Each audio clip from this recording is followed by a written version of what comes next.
বন্ধুরা, আপনাদের নিশ্চয় একটা কমন ডায়লগ আপনাদের মনে আছে, যে ডায়লগটিকে আপনারা ফিল্মে শুনেছিলাম। ডায়লগটা ঠিক এরকম, যে এটাই, যে আগার আপনি দুধ মাঙ্গোগে তো হাম ক্ষীর দেঙ্গে, লেকিন কাশ্মীর মাঙ্গোগে তো চির দেঙ্গে। ঠিক এমন টাইপেরই বর্তমান সময়ে কাশ্মীর চাই পাকিস্তানের। এখন খবর বেরিয়ে আসছে পুরো কাশ্মীর অংশ হবে নাকি পাকিস্তানের, এমনটাই দাবি করেছে পাকিস্তানের জেনারেল। ভারতের অংশে থাকা কাশ্মীর পাকিস্তানের অংশ হবে বলে এমনটাই স্টেটমেন্ট দিয়েছেন পাকিস্তানের সেনাপ্রধান জেনারেল আসিম মুনির।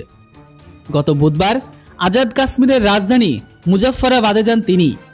সেখানে তিনি তার স্টেটমেন্টে বা স্পিচে বলেন, ভারতের জম্মু কাশ্মীরের মানুষ পাকিস্তানে যোগ দিতে যে লড়াই করেছে সেটিতে তারা সব সময় সমর্থন দিয়ে যাবেন। একদিন অবশ্যই পুরো কাশ্মীর পাকিস্তানেরই অংশ হবে, কোনো সন্দেহ নেই। কাশ্মীর মানুষের ইচ্ছা ও লক্ষ্য অনুযায়ী এটি একটি স্বাধীন ও পাকিস্তানের অংশ। হুমকি দিয়ে তিনি এটাও বলেন, পাকিস্তানের বিরুদ্ধে যারা শক্তি প্রয়োগ করবে তাদের বিরুদ্ধে পাল্টা শক্তি প্রয়োগ করা হবে।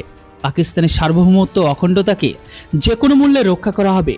আজাদ কাশ্মীরে মুজফফরাবাদে কাশ্মীর আন্দোলনে শহীদদের বেদিতে পুষ্পস্তবক অর্পণ করেন তিনি। এর সাথে তিনি এটাও বলেন যে কাশ্মীরের জন্য তারা আরও 10টা যুদ্ধ লড়তে প্রস্তুত আছে।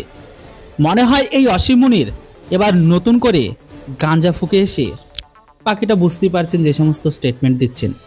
তবে 10টা যুদ্ধ করবে কি কারণে, কাশ্মীর নেয়ার জন্য নাকি হারার জন্য, সেটা তো জানি না। কারণ আমরা এটা অবশ্যই জানি 4-4টে যুদ্ধ তারা হেরেছে। বর্তমান সময়ে তাদের টপ লিডার কে কোথায় কিভাবে গায়েব হয়ে গেছে তার কোনো ঠিক নেই। বর্তমান সময়ে নিজেদের দেশগুলো টুকরো হওয়ার পথে, যে সম্পর্কে আপনারাও জানেন। বালুচিস্তান, গিলগিটিস্তান, অপরদিকে আফগানিস্তানের সাথে আরও দেশের বিভিন্ন প্রদেশগুলো টুকরো হওয়ার পথে। এদের নাকি চায় এখন কাশ্মীর। তবে যেটাই হোক, বর্তমান সময়ে পাকিস্তানের আসিম মুনিরের স্টেটমেন্ট শুনে ওই যে একটাই বললাম না, আমার ওই ডায়লগটা মনে পড়ছে, যে আগার আপনি দুধ মাঙ্গোগে তো হাম ক্ষীর দেঙ্গে, লেকিন কাশ্মীর মাঙ্গোগে তো চির দেঙ্গে। যেটা হোক বন্ধুরা, পুরো খবরটাকে নিয়ে আপনাদের কি মতামত? পাকিস্তান যদি আবারও কাশ্মীরের জন্য 10-10টা যুদ্ধ করে তাহলে এবার তারা কি হারাবে? যাই হোক, আসিম মুনিরের স্টেটমেন্টের উপর আপনাদের মতামতকে কমেন্ট বক্সে লিখতে ভুলবেন না। Thanks for watching. জয় হিন্দ, বন্দে মাতরম।